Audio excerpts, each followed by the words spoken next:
Good morning, good morning, good morning, morning devotion family. Magandang umaga sa ating lahat. Good morning, good morning, good morning, good morning. How is everyone and how is everybody? I hope and pray na lahat tayo ay nakapagpahinga ng maayos, nakatulog ng mahimbing kagabi because today is another day that the Lord has made. We will rejoice and be glad in it. Wow, Friday morning. Thank God it's Friday. Blessed Friday. Ang araw na pinakaaabangan ng marami sa atin. Congratulations! Nakasurvive tayo! Sa lahat ng challenges, stress, pressure ng buhay sa trabaho, sa pamilya at kung saan pa man. We are blessed by God. Wow, at dahil today is Friday, we would like to acknowledge each and everyone who are listening right now sa ating morning devotion. Praise the Lord, praise God, praise God. Isang malakas na palakpak para sa lahat ng anak ng Diyos. Ayan, okay. Excited na ang bawat isa. Dahil Friday ngayon, mamayang 10:30, meron tayong cell group dyan sa ating church sa Carson. Huwag niyong kakalimutan yan ha. 22219 Avalon Boulevard, Carson, California, 90745. Magkita-kita tayo shortly. Mamaya na lang. A little while, we're gonna meet up there, mga kapatid, na pangungunahan tayo ng ating kapatid na si Brother Boyet. Okay. At pagdating mamayang gabi, meron tayong West Covina Bible Study. Okay, 6 p.m. to 7 p.m. po yan. 1551 B East Emma Road, West Covina, California, 91792. No? Let's see each other later tonight, 6 p.m. to 7 p.m. Okay. Huwag kalimutan, invite ang friends and family. At dahil Friday ngayon, okay, uunahin natin yung ating early bird and then we will move on dun sa ating mga announcement. Okay, so ang ating early bird for today, none other than Inday Eileen Williams. God is good, God is great. Mapagpalang Friday, Pastor Bong and Morning Devotion family at yung ating magic word. Mamaya ako babasahin pagtapos ng ating Friday greetings. Congratulations, Inday Eileen. Tanggapin mo yung early bird prize kay Lord mamayang 11:12. Okay, congratulations. At ang ating second runner-up ay si Tita Zenny Montojo. Blessed Friday morning everyone, Pastor Bong. Okay, at ang ating third runner-up ay si Sister Doc Casey Sagun. Actually, sabay sila ni Sister Minda Rosales. Pero sige, dalawa yung ating third runner-up, Sister Minda and Sister Casey Sagun. Okay, blessed morning to everyone. Sabi ni Sister Minda, God is good all the time. We are blessed by God. Ito naman ang sabi ni Doc Casey Sagon. Thank you, Lord God. You never fail us, Lord. Thank you so much, Lord, for a new day, new beginning, new opportunities. We love you, Lord, with all our hearts. There's not a day that goes by that you don't matter to God. He is carefully keeping you and will never leave your side. God has every detail of your life covered. When we can see past today, we can trust there's a sovereign God who holds our tomorrow. I lift up my eyes to the mountains. Where does my help come from? My help comes from the Lord, the maker of heaven and the earth. Wow. Praise the Lord. Galing kay King David yan. Okay. Meron pa palang kasunod yun. In the midst of everything that shakes us and breaks us, we have a place to look. We have a Savior to look to. Okay. Okay, congratulations sa inyong tatlo, Inday Eileen Williams, Sister Minda, si Sister Zenaida Montojo, Tita Zenny, Blessed Friday, Pastor Bong, at si Sister Minda and Sister Casey Sagun. Okay, palakpakan natin. Ito yung mga maaaga sa morning devotion. Good morning sa aking wifey, Sister Lovely Ben of Lord. Blessed morning, everyone. Good morning kay Tita Nene Resurrection.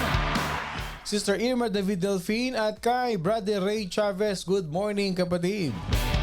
Kay Ate Marisa Galvevon. Good morning kay Brother Boyet Clarin. Kay Sister Ethel Vallestero Mariano.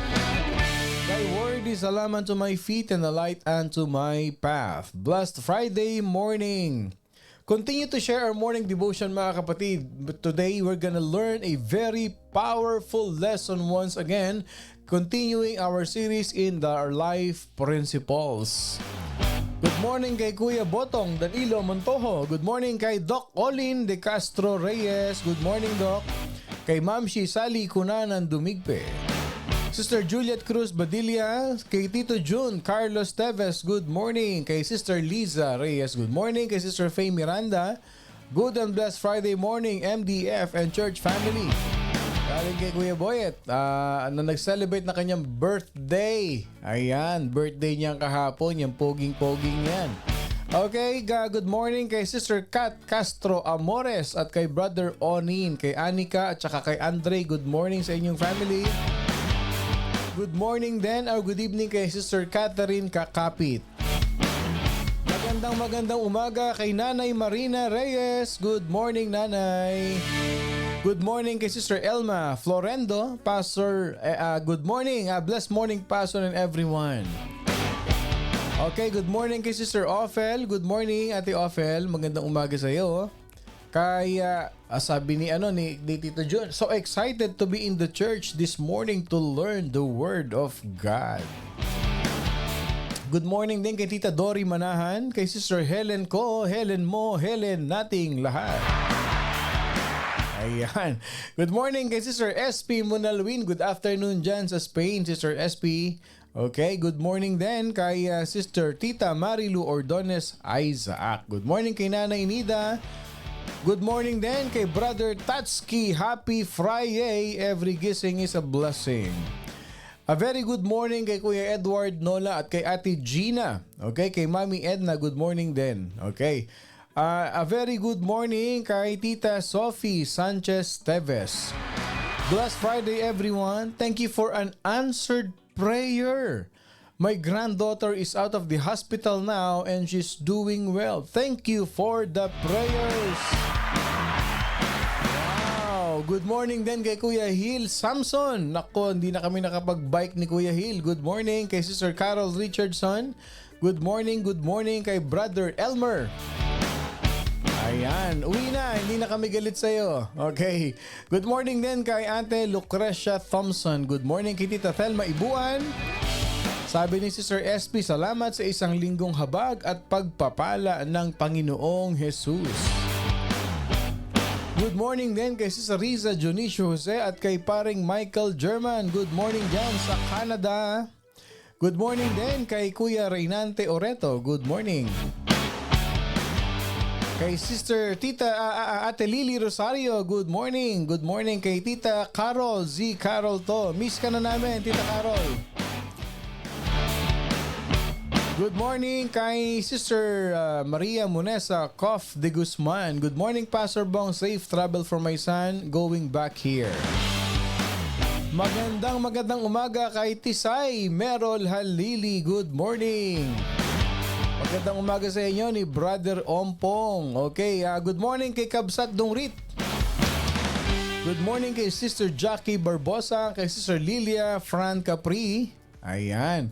At kay Kuya Olan Cuarto, good morning, Yangku. Okay, good morning din kay Tisoy Room. Kay Kuya Ray Gabriel, pa-shout out.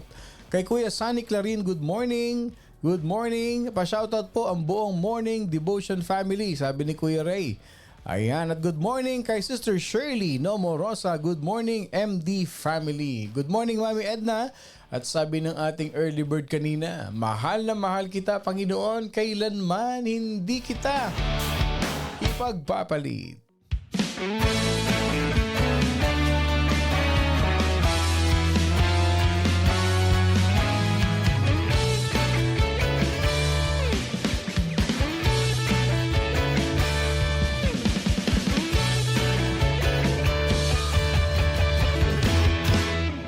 Mahal na mahal kita,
mahal kita, Panginoon. Yes, Lord, we love you so much, Lord God. Bago tayo mag-proceed sa ating morning devotion, meron ako i-share sa inyong Bible verse. Okay? And I want you to be excited with this. Kasi itong verse na ito, para ito sa lahat ng morning devotion family today na naka-tune in ha. Alam nyo, ito sasabihin ko sa inyo ha. In the book of Daniel chapter 6 verse 4. Okay, makinig mga kapatid ha. I-share ko to sa inyo and I declare lahat ito para sa lahat ng morning devotion family na nakikinig ngayon. Okay? Okay, ito na. Daniel chapter 6 verse 3 pala. Daniel chapter 6 verse 3. Then this Daniel began distinguishing himself among the commissioners and satraps because he possessed an extraordinary spirit, and the king planned to appoint him over the entire kingdom. Daniel chapter 6 verse 3. Okay, hindi yan ang pag-aaralan natin ha. I don't know, but I just want to share that verse to all of you. If you have your Bible, basahin niyo yan. Pag meron kayong, kung meron kayong declaration today, okay, it only means one thing. This is victory to all of us. No, I will say this is a prophetic declaration to all morning devotion family. Daniel chapter 6 verse 3. Okay? Then this Daniel began distinguishing himself among the commissioners and satraps because he possessed an extraordinary spirit, and the king planned to appoint him over the entire kingdom. Bago tayo magpatuloy, claim this in your heart. Claim nyo na yan. Ako yan. Type in the comment section, ako yan. Daniel chapter 6 verse 3, ako yan. Okay? Lahat ng provision and favor ni Lord, you will receive it today. I-claim mo yan today. Highly favored, highly provisioned by the Lord. Claim it today. Daniel chapter 6 verse 3, ako yan, I claim it. Ibibigay ni Lord ng favor, ang provision sa iyo. No, sabi doon, the entire kingdom. Bakit? Kasi merong extraordinary spirit si Daniel. Lahat ng anak ng Diyos, naniniwala ba kayo na ang spirit ninyo is extraordinary? Yes, that's true. Your spirit is extraordinary because you are separated, set apart from this world. Kaya makinig kayo, paano natin ma-achieve yan? How can we prove that we have an extraordinary spirit? Yung rulership for the kingdom na binigay kay Daniel. That's the kind of rulership that God is giving you right now. Type in the comment section, Daniel chapter 6 verse 3, ako yan. I claim it. In every area of your life, you will have that rulership because you have an extraordinary spirit. Lalo na yung maraming pinagpe-pray, yung malalim ang prayer sa Panginoon. No? All authority is given to us. And that extraordinary spirit is empowering you by the Lord today. Pinapaalala ni Lord sa iyan. As we move on sa ating morning devotion mga kapatid, these are our activities or announcement. Mabilis lang. First year anniversary on June 30. And then we're gonna have a week of fire. June 23 starting yan ng Lunes. Okay? And then every Saturday we are having soaking in the Spirit. Every other Saturday yan mga kapatid. And then on September, we're gonna have our Encounter God Retreat. Okay, September 27, 28, and 29. And then I'd like to ask again your help to support our social media channels. Ang ating Facebook, patuloy nating i-like yan, i-share, itag ang ating mga kaibigan. At yung ating YouTube channel mga kapatid, look for it, search for our YouTube channel, and please click subscribe sa ating YouTube channel para po tayo ay updated sa mga ina-upload ng ating morning devotion and lahat po ng mga preaching na ginagawa ng inyong lingkod. Okay? And lastly mga kapatid, wag po natin kalimutan to support our ministry. Okay? Yung pong ating pinapadalang stars dito sa morning devotion, it is really a very big help to our ministry, especially itong morning devotion natin. Okay? So if you want to help our ministry, support the works of the Lord, ito po yan. You can Zelle your help to us. Yan po yung ating Zelle number. I-mention nyo lamang po, morning devotion. Para po ma-distinguish natin kung para saan yung inyong pinadalang tulong sa ating ministry. And you can also mail your physical check sa address po na nandyan sa ating screen. Tandaan po ninyo, wala pong maliit na halaga. Pag ito po ay galing sa ating puso, ay napakalaki po nito sa paningin ng ating Panginoon Diyos. Continue planting the seed to our ministry and believe in your heart that God's perfect timing, you will bear fruit sa lahat ng mga itinatanim ninyo. Wala pong masasayang pag tayo'y nagtatanim sa ating Panginoon Diyos. Okay, moving forward, magbo-worship na po tayo. So any prayer request, you can type in the comments section. At maganda po yung ating pag-uusapan today. Itong ating life lessons in life principle today. So any prayer request, mga kapatid, i-type po nyo sa comment section and right after ng ating worship song ay ipagpe-pray po natin. Okay? So sabi ni Doc, wow Pastor, very timely again your declaration. Maraming salamat po. I-claim mo na yan. I-claim mo na yan. Sabi ni Tita Julie, yes, amen. I have an extraordinary spirit. Yan. I-claim nyo ha. I-claim nyo yan. Daniel chapter 6 verse 3. Ako yan. I-claim nyo na yan. Gusto ko rin batiin ng good morning si Tita Fides. Hindi ko yata nakita dito sa sa ating comment section. Okay. Let us all come to worship the Lord. Surrender all our whole being to Him and believe and trust our God. Na yung istorya ng buhay natin, mga kapatid, it is all about the Lord. Let's worship Him.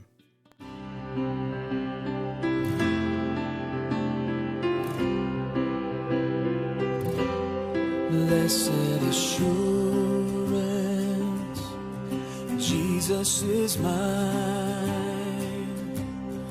Oh, what a foretaste of glory divine, heir of salvation, purchase of God, born of His Spirit,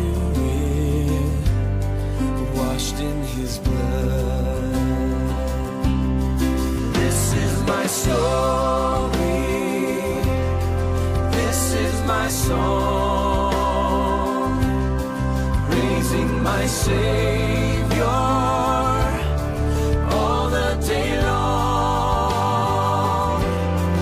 This is my story, this is my song,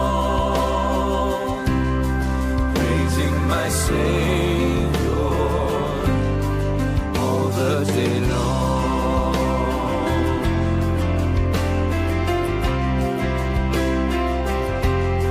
Perfect submission, perfect delight, visions of rapture now burst on my sight. Descending, bring from above, echoes of mercy, whispers of love. This is my story, this is my song, praising my Savior day long. This is my story, this is my song, praising my Savior all the day long.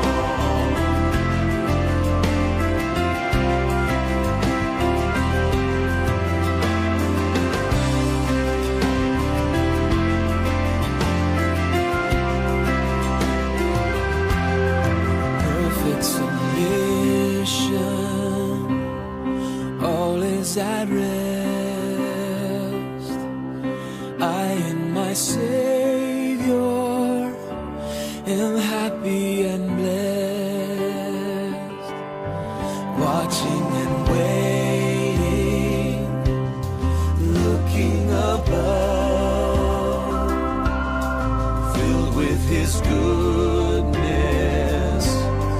lost in His love. This is my story, this is my song, praising my Savior all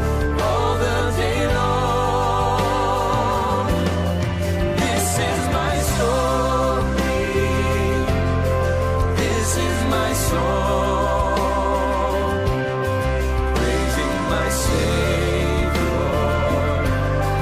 all the day long, praising my Savior all the day long.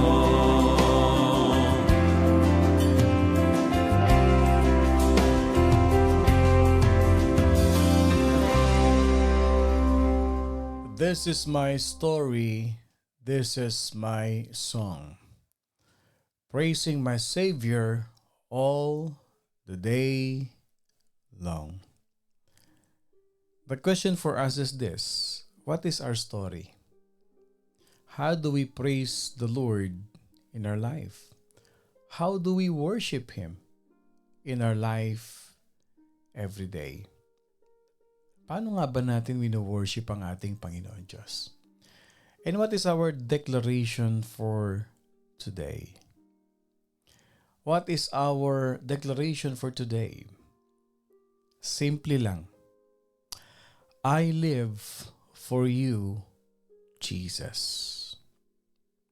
Kindly type in the comment section our declaration for today. I live for you, Jesus. Ako'y nabubuhay para sa iyo, Panginoon. The Bible says, he who finds life will lose it. But he who will lose it, who loses life for my name, will find it. Pag tayo nabuhay tayo para sa ating Panginoon Diyos, bibigyan tayo ng buhay ni Lord. Kindly type in the comment section, I live for you, Jesus. Declare this in your heart, I live for you, Jesus. Maraming principle sa Bible. Marami tayong mababasa sa Bible. Na pag inuna natin ang ating Panginoon Diyos, buhay na walang hanggan, buhay na masagana, buhay na may patnubay ng Panginoon ang ipinagkakaloob niya sa atin. Type in the comment section, sabi ni Ate Lilia Fran, I live for you, Jesus. Ni Queen Sinubla, I live for you, Jesus. Alam nyo, when you declare this wholeheartedly, yung galing talaga sa puso ninyo ha, whatever it is na pinagdadaanan mo ngayon, believe this in your heart. You are experiencing comfort from the Lord. Yes, yung comfort ni Lord, nararamdaman mo ngayon yan. I live for you, Jesus. Meron kang mga struggles buong linggo. But when you declare this, I live for you, Jesus. Wala ito, Lord. This is just nothing. This is just parang alikabok lang ito. Whatever it is na pinagdadaanan ko. Why? Because I live for Jesus. I live for you, Jesus. Ito ang faith ng isang Kristiyano. That whatever happens in life, ang pananampalataya natin naka-anchor kay Jesus. And we live for Jesus. And we're gonna dive deeper to that. We're gonna dive deeper to that. Lahat ng nag-prayer requests, lahat ng mayroong mga prayer sa kanilang mga puso, declare this, I live for you, Jesus. Heavenly Father, we live for you. Thank you for another life, another strength that you gave us today, Lord, that you have given us this morning yung pag-open pa lang ng aming mga mata, Panginoon Diyos, we can say we'll live for you. And the more we live for you, the more you give us life. Dahil ikaw lang naman na nagbibigay ng buhay sa amin, Panginoon Diyos. Ikaw ang nagpapaganda ng buhay namin sa araw-araw. Ikaw ang nagpapatibay ng buhay namin. And one thing we know, Lord God, all glory and honor belongs to you. Thank you, Jesus, because right at this very moment, lahat ng aming prayer request, we surrender, we lift up to you, we offer to you, and we surrender to you because we live for you alone. Not by ourselves, not by our will, but your will and your purpose and your ways in our life. Lord, yun yung ibig sabihin namin, Panginoon. When we say we live for you, hindi po kami nabubuhay para sa sarili namin, Panginoon Diyos. But we live to glorify you. Na every second, every moment, every day ng buhay namin, Panginoon, ginagawa namin ng mga bagay na ito upang bigyan ka ng papuri, Panginoon. Bigyan ka ng parangal sa buhay namin. Itaas ang iyong dakilang pangalan, Lord God. At hindi kami. Lord, we want to thank you. We want to worship you in our life. No matter how it takes, hindi kami bibitaw, Panginoon. Mananatili kami, Panginoon Diyos, na nabubuhay kami para sa iyong kapurihan. Lord, I declare today, healing and restoration and recovery para sa aming mga mahal na pamilya, church family, morning devotion family, kay Mary Jane Abesia, kay Lucas Labrador, kay Sister Gina Nola, kay Sister Dina Leong, sa lahat ng mga kapatid namin ngayon, Panginoon Diyos, we declare healing. We declare healing and we receive healing right now in the name of Jesus. And we thank you, Lord God, for this wonderful weekend, for this wonderful Friday, that we can say it is a day of healing. That we can say it is a day that you will shower us with your provision. It is the day, Lord God, that we claim that bountiful, abundant provision and favor in our life in the name of Jesus. That as we live for you, you are giving us an abundant life. You are giving us your favor sa lahat ng aming mga desires, especially if it is according to your will. Let your presence be magnified in the midst of us. Declaring, Lord God, na lahat ng nakikinig ngayon, lahat ng makakapakinig ng morning devotion, Lord God, you will continue, Lord God, to pour out your manifestation, to pour out your love, your goodness, not only to us, but even to the extent of our families, na magiging daluyan kami, Panginoon, ng iyong pagpapala. Palakasin mong bawat anak mo na nakikinig ngayon. Pagtibayin mo kami, Panginoon, sa araw-araw. Saan man kami naroon, Lord God, whatever country we are right now, wherever we are, you are reaching us, embracing us, and Lord God, you are pouring us out all our petition and request to you. We give you back all the glory, the honor, and the highest praise, declaring that the fruit of the Spirit will always lead us and will empower us, declaring that financial provision will be given to all of us, declaring that healing and restoration to those who are in need, they receive right now. And the powerful love and relationship blessings will be upon us. Thank you, Jesus, as we pray all of these things in the name of the Father, the Son, and of the Holy Spirit. We receive victory. In Jesus' name we pray.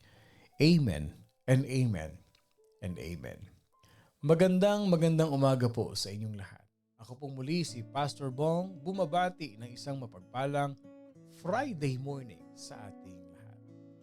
The topic that we're gonna learn today is another powerful life principle. To live the Christian life is to allow Jesus to live His life in and through us. Yes. To live the Christian life is to allow Jesus to live His life in and through us.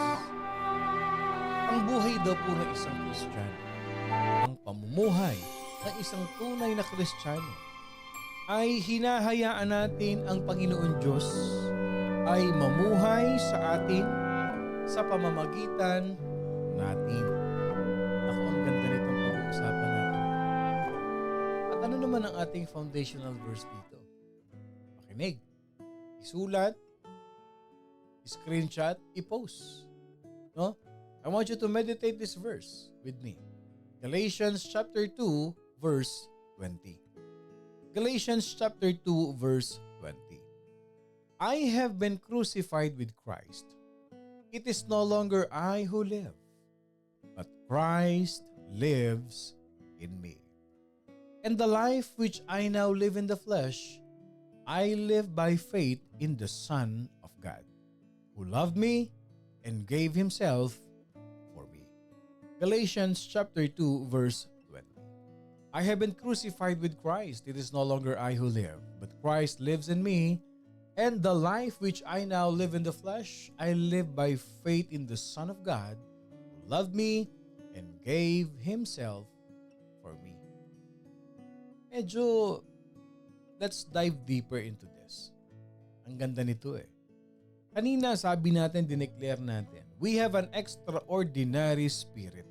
Yes, the moment that we accepted the Lord Jesus Christ as our Lord and personal Savior, the Holy Spirit is so alive in our life. At hindi lahat nabigyan yan. Yun lang tumanggap kay Jesus Christ. Sila lang yung nabigyan ng nabuhay yung Holy Spirit. Believe it or not, that's the reality of the Bible. Sino man tumanggap sa ating Panginoong Hesukristo, buhay na buhay ang Holy Spirit sa atin. Pag buhay na buhay ang ating Holy Spirit, extraordinary spirit yun. Why? Because we have an extraordinary God. Ang Diyos natin hindi ordinary God. Ordinary world, yes. Meron nga kantang ordinary world eh. And the people around us who does not have a relationship with God, they are ordinary people, but once you are accepted, once you are a child of God, you accepted the Lord Jesus Christ, you have been set apart from the world. Christian tayo. And Christians who accept the Lord, we are being called saints. Pag sinabing saints, you have been set apart, you are holy, set apart from the world. Ibig sabihin, you have a relationship with an extraordinary God. You are a child of an extraordinary God. And our extraordinary God has given you an extraordinary power of the Holy Spirit. Kaya may karapatang ka i-claim, I have an extraordinary spirit. That's the reality of life. Yung buhay na buhay ang Holy Spirit sa atin, extraordinary. And if the world sees that extraordinary spirit within us, the favor and the provision of the Lord, obviously it flows. Dumadating sa buhay natin. Kaya nga itong pinag-aaralan natin, life principles ito eh.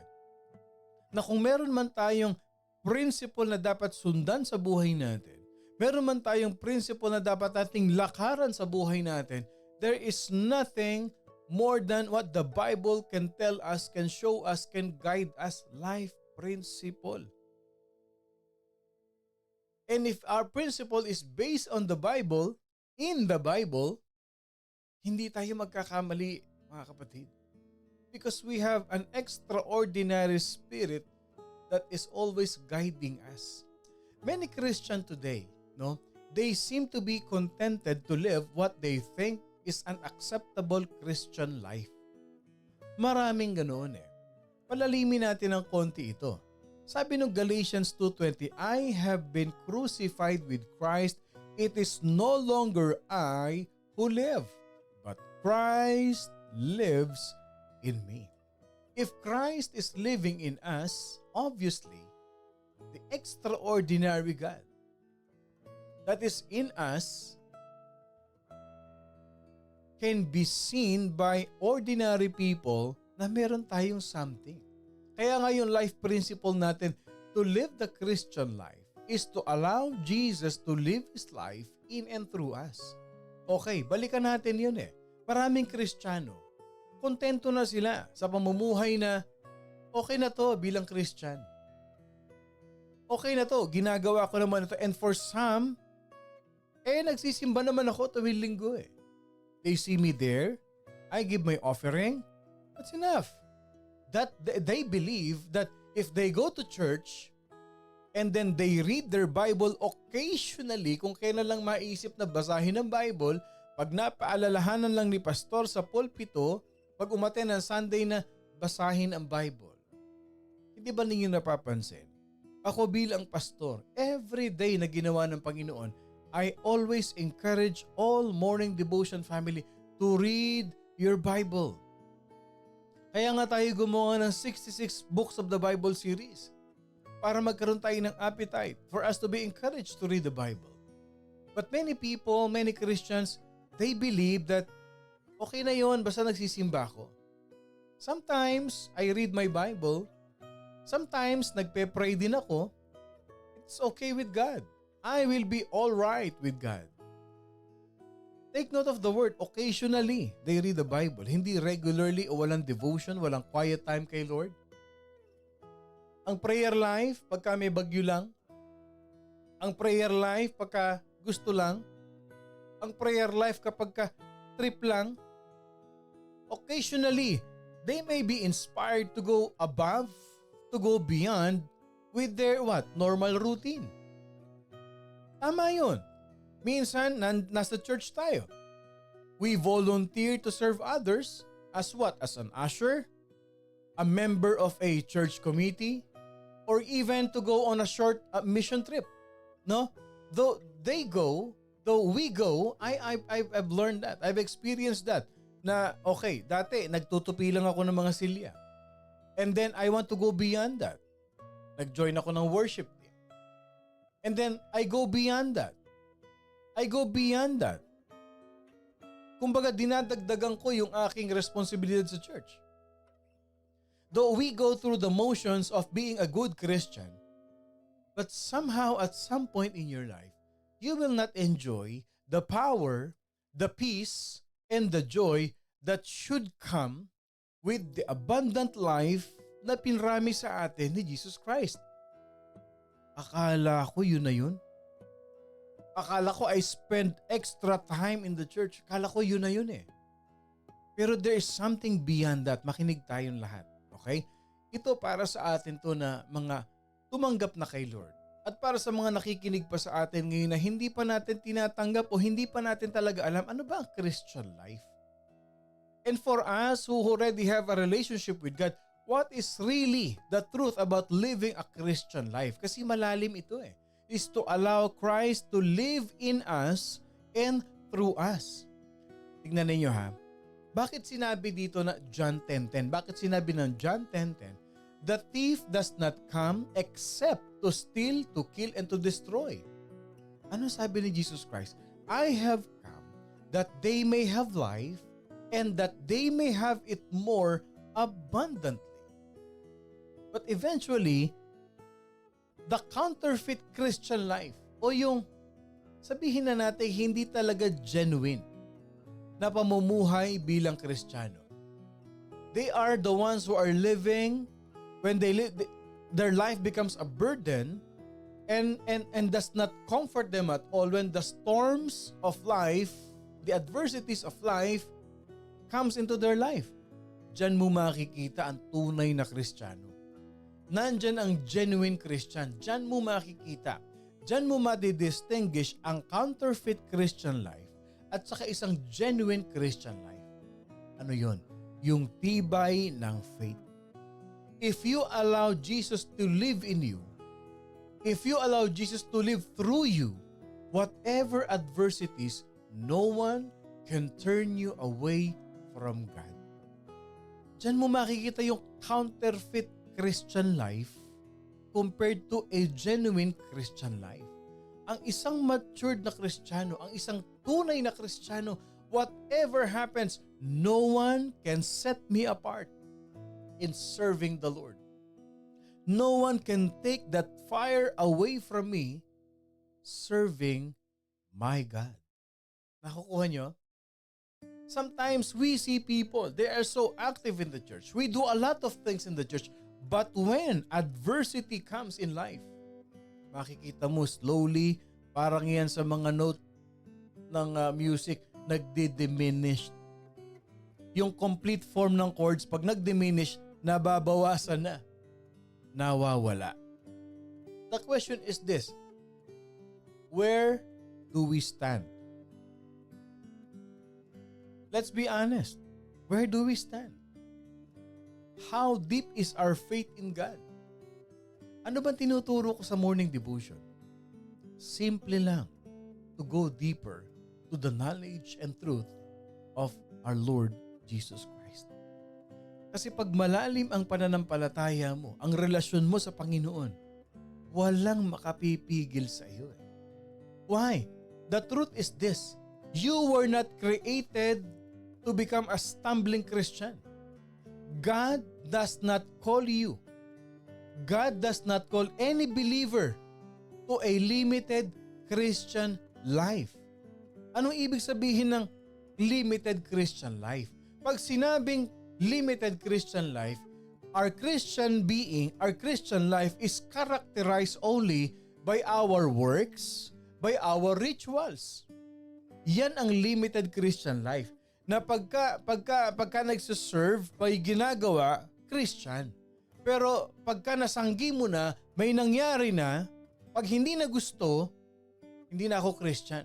Galit-galit na tayo. Yun ang limited Christian life. God did not create you to be a limited Christian life or to live a limited Christian life. Ano sabi nun John 10:10? I have come that may have life. Anong klaseng life? Abundantly, hindi limited. Because our Lord Jesus Christ desires to have a what? A daily relationship with us. Pag sinabi nating daily relationship with Jesus, daily relationship means every day you experience His presence and you trust Him for what?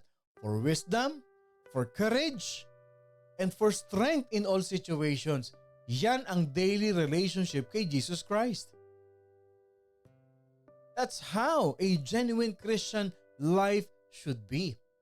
Kasi pag may daily relationship ka kay Lord, pag araw-araw na i-encounter mo si Jesus sa buhay mo, talagang intimate yung relationship mo kay Jesus Christ. No matter what you do, you will glorify God. No matter what happens to you, you will glorify God. Kasi nagtitiwala ka kay Lord that God will give you wisdom, God will give you courage. Hindi ako titigil. Hindi ako titigil sa pagtakbo.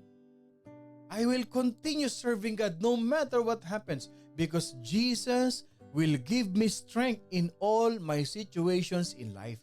Yan yung to live a Christian life is to allow Jesus to live in and through us. Because with every step we take, with every decision that we make, with every conversation that you have, and with every thought that you entertain in your mind, ano ang purpose ni Lord? Anong gusto ni Lord? The Lord wants to be glorified Himself through you. Ang gusto ni Lord, nag-glorify siya sa pamamagitan mo. Lahat ng hakbang mo sa buhay, lahat ng desisyon na gagawin mo, lahat ng lalabas sa bibig mo, the way you talk, the way you think, ang gusto ni Lord, nag-glorify siya sa pamamagitan mo.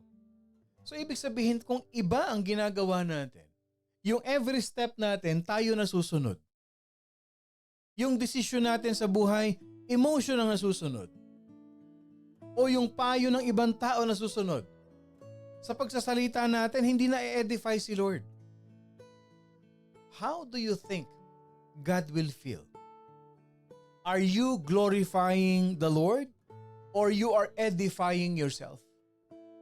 Alam nyo, pag glorify natin ang Panginoon, the way we walk in life, the way we think in life, the way we make decisions in life,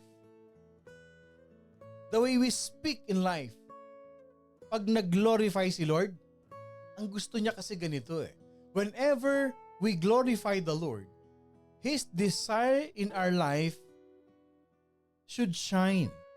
Ano ibig sabihin nito? Paano natin sinasabi na He desires to shine in our life? Okay.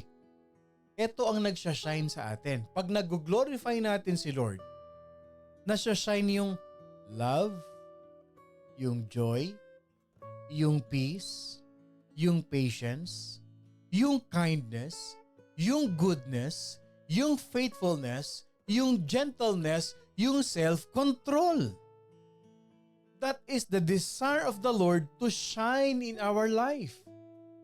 Pag gino-glorify natin si Lord, ang nakikinabang, ang nagsashine, yung glory niya through us. Nakuha nyo na? So if you allow to live Jesus in your life, you are allowing Himself as well to His desire to shine through us. Nakikita natin na glorify ng mga tao ang Panginoon Diyos sa pamamagitan natin. Oh, para magising-gising ng konti, paunahan to. Okay, anong verse yan? Yung fruit of the Holy Spirit. Kindly type in the comment section. Oh, kung sino yung mauna, may ano yan, may premyo kay Lord. Anong verse yon? Hindi ko binanggit yung verse. The desires of the Lord will shine in our life. With what? Love, joy, peace, patience, kindness, goodness, faithfulness. Anong verse yan? Type in the comment section. So when the glory of the Lord shine in our life, nakikita sa atin yan, yung mga bagay na binanggit ko na yan, it lights up what? Ayun, ang bilis. Nagkasabay si Brother Tatsky at saka si Jolly Galatians 5:16 yung kanyang sagot. Okay. O may Ephesians 6. Ayan. Ang tamang sagot dyan, Galatians 5:22 to 23. Okay. Tama yun. Okay. So, when the glory of the Lord shines in our life, naha-highlight ngayon yung ating talents. Naha-highlight ngayon what kind of mentality we are. Naha-highlight ngayon anong personality ng taong ito. Yun. Hindi ba win-to-win situation? Na-glorify mo si Lord. Nakita ng mga tao kung sino ka, ano ka sa Panginoon. In other words, uulitin ko, to live the Christian life is to allow Jesus to live in and through you. Ang tanong ko sa inyo, answer me honestly, mahirap bang gawin yun? Mahirap bang mabuhay na gino-glorify natin ang Panginoon Diyos? And at the long run, while we glorify the Lord, tayo rin yung naha-highlight. Tayo rin yung tinataas ni Lord sa paningin ng mundo. Mahirap bang gawin? Try mo lang, kapatid. Try lang natin gawin. Because when the glory of the Lord shines in our life, when we bear the fruit of the Holy Spirit, biro mo, mabubuhay lang tayo nang gino-glorify natin si Lord. Papaano? The way we talk, the way we decide, the way we act, the way we live to glorify God. Pero inyo, ano nangyayari doon? Paganda ng paganda ang pagkatao natin. Yan ang desire ko sa buong morning devotion family.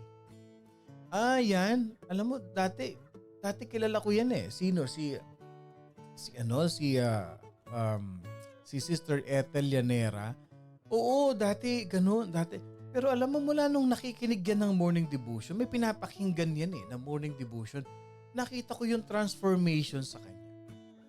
Nakita namin yung iba. Yung na-addict sa morning devotion, pwede ba ako magtanong sa inyo?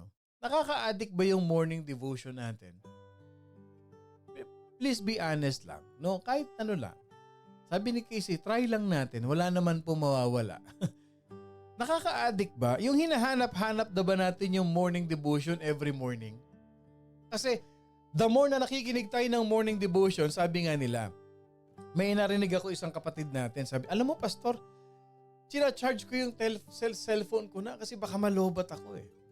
Yung hinahanap ko na yung morning devotion na hindi ko napansin, Sabado pala, abang ako ng morning devotion. Can you please confirm lang mga kapatid, nakaka-addict ba? Yung addicted na talaga, kulang ang araw pag walang morning devotion. O yan, sabi ni Kuya Ray, yes po pastor, salamat sa inyong mga addict sa salita ng Diyos. Yan. Ang tawag sa atin mga addict sa salita ng Diyos. That's true eh. In other words, allowing the Lord Jesus to live in and through our life.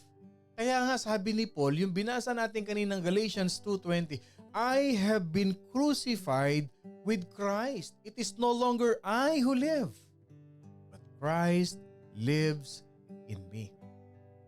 O ito, para mandali nating maintindihan. Salamat ha, sabi ni Ate Nilda, amen daw.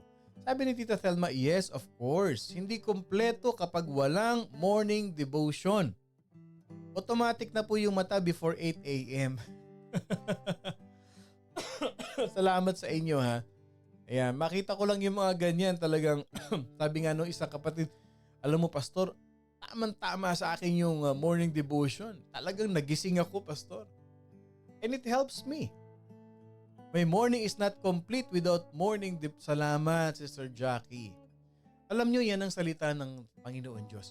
Pag tayo tinamaan, it means God is waking us up. Tama?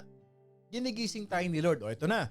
The question is this, how do you allow Jesus to live in and through you? Kasi for some, makikinig tayo, hindi naman natin lahat nasusundan eh. Hindi naman lahat natin, lalo na yung mga bagong listeners natin. Ano ba yung sinasabi ni Pastor? Ano ba yung sinasabi ni Pastor na yan na i-allow ko daw si Jesus na live in me and live through me?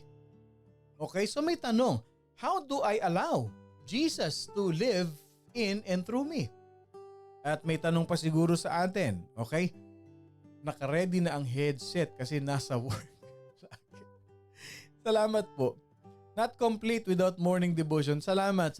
Alam nyo yan, napaka-encouragement na yan sa inyong pastor. So in what way does He live in and through us? Sa paanong paraan ba? Hindi ko naman maintindihan, pastor eh. Ito lang yung dalawang tanong na tinatanong ko, pastor. O yan, tulungan ko na kayo sa tanong ha. Paano ko i-allow si Jesus Christ na mabuhay sa akin at sa pamamagitan ko? Okay. Pangalawa, sa paanong paraan? In what way does He live? Paano ba siya talaga nabubuhay sa atin? Kung itong dalawang tanong na ito, if these two questions seems difficult or confusing to you, I'll tell you this, hindi ka nag-iisa. Hindi ka nag-iisa. Maraming nagtatanong ngayon. Okay? Maraming nagtatanong ngayon, Pastor, pakilinaw, please. Okay.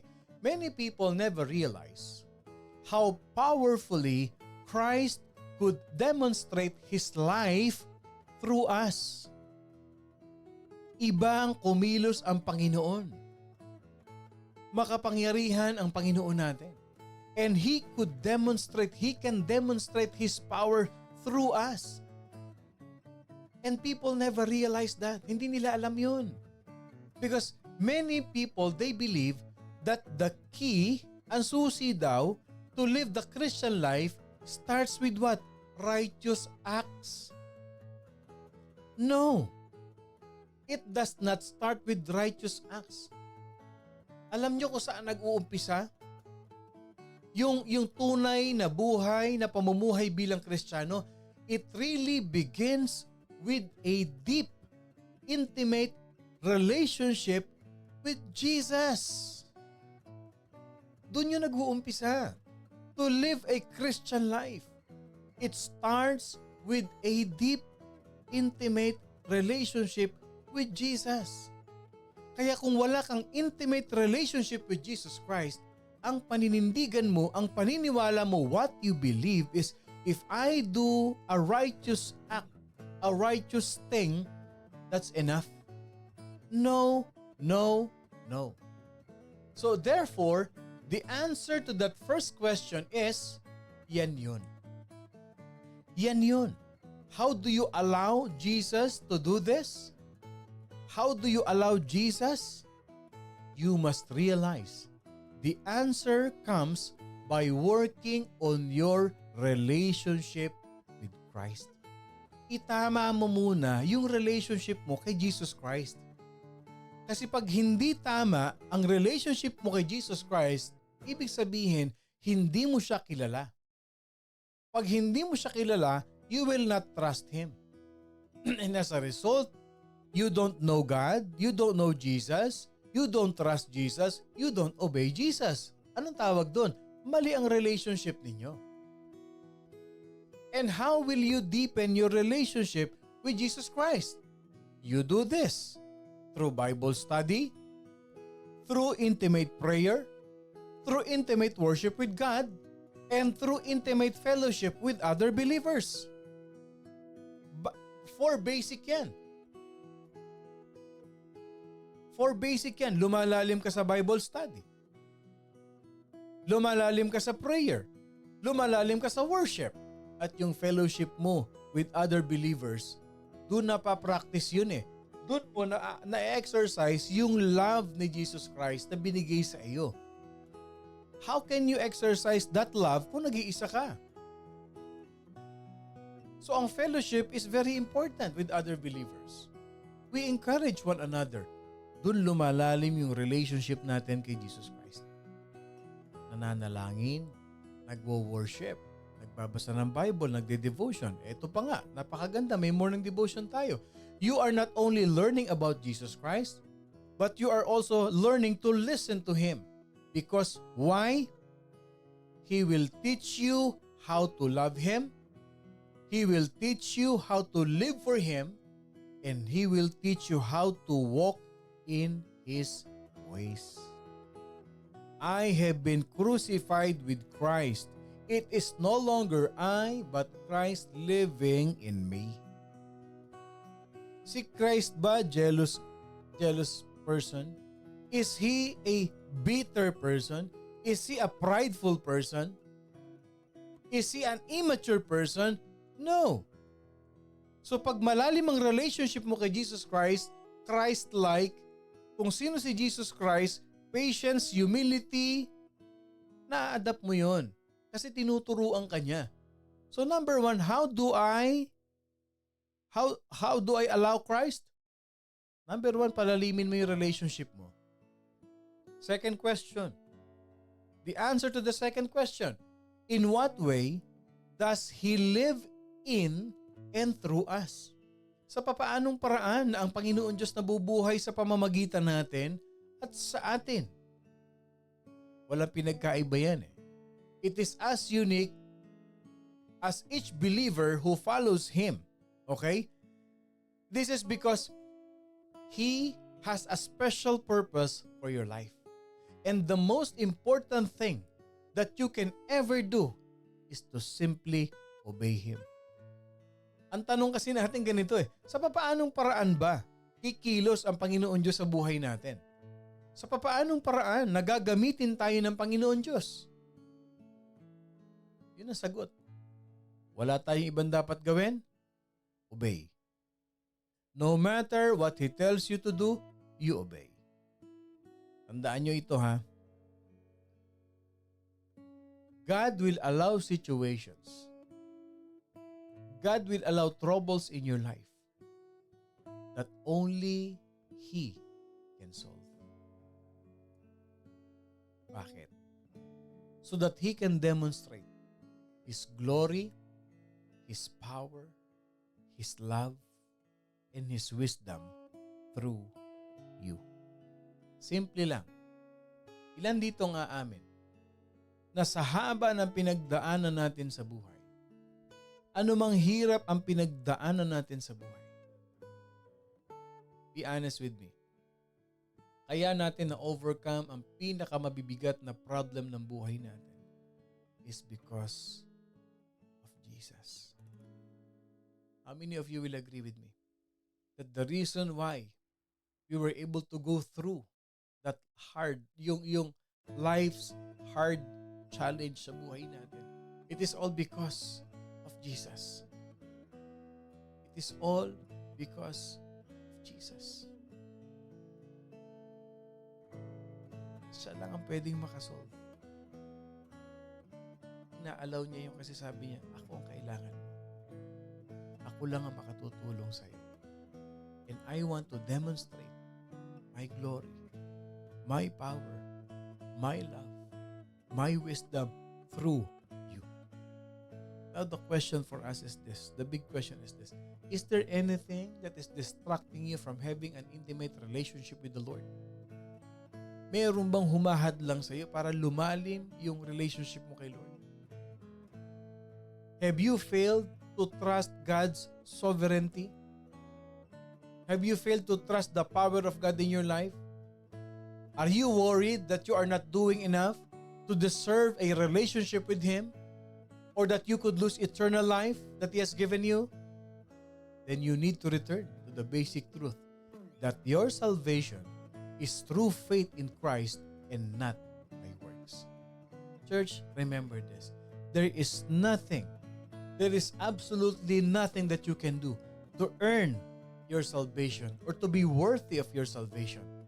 Therefore, I conclude, there is nothing that you can do or fail to do that would cause you to forfeit your salvation. Nothing you can do. Binigay ni Lord, hindi mo yan pwedeng i-earn. Bigay lang yan ni Lord. That's the reality of life. The issue is not your salvation. Hindi. But the impact of your life for Jesus. The impact of that joy and the fulfillment that you receive from Him. Hirap na hirap tayo. Minsan, lahat ginagawa natin eh. Lahat ginagawa natin. Tapos eventually, napapagod na ako. Pero ginagawa ko, napapagod na ako para ma-maintain ko yung aking salve. Hindi. Huwag natin pag-usapan yun eh. Simply obey Him. Allow Jesus to live in you and through you. First, palalimin muna natin yung relationship natin sa Panginoon Diyos. We cannot do anything to earn, to be worthy of it. It is all by the grace of God. It is all by the grace of God. God does not call you to an adequate life. Yung normal life, yung common life, God calls you to be extraordinary.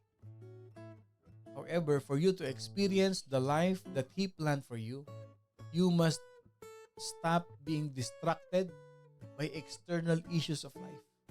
And Jesus wants you to focus your attention completely on Him.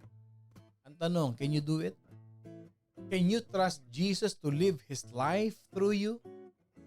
And allow Him to take care of all those things that troubles you?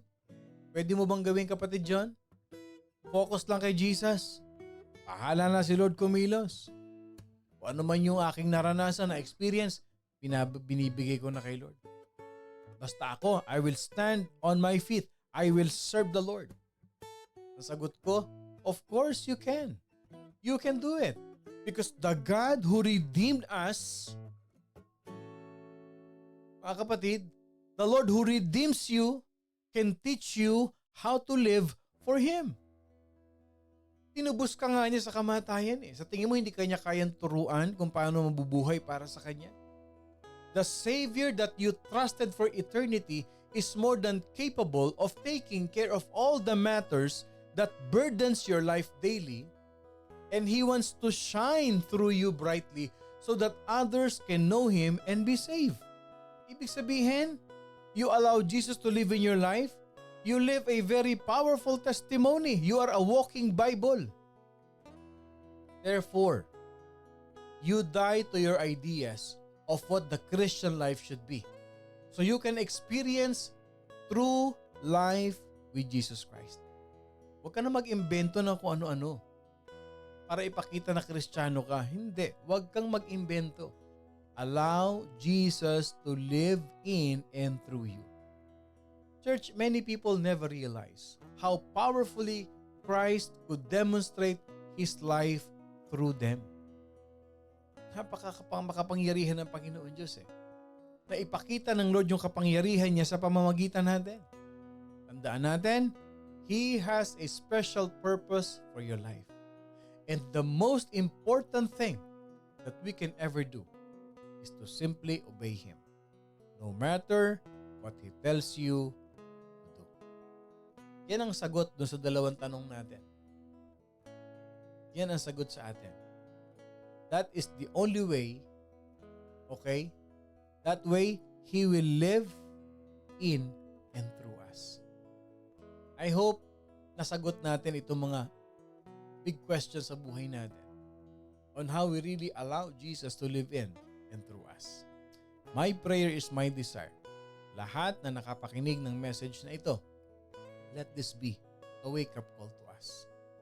Huwag mong hadlangan ng Panginoon na mamuhay sa iyo, kumilos at gamitin Kanya to glorify His name. Tayo po'y manalangin. Maraming salamat, Panginoon Diyos. Yung declaration namin kanina, Panginoon, it is a very powerful declaration, Lord God.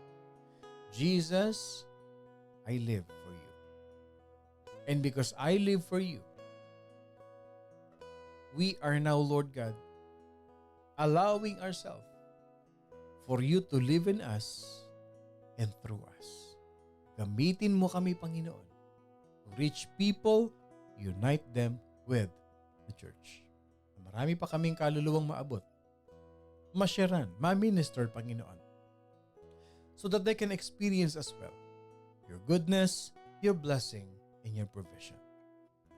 Bless all Morning Devotion family who are listening right now, wherever they are. May your presence and your manifestation power be upon us. Pagpalain mo ang gawa ng kamay ng mga anak mo nagtatrabaho ngayon. Pagpalain mo mga anak mong naghahanap ng trabaho. Today we claim we receive a new job from you. And Lord, use us mightily for your glory. In Jesus' name we pray. Amen and amen and amen.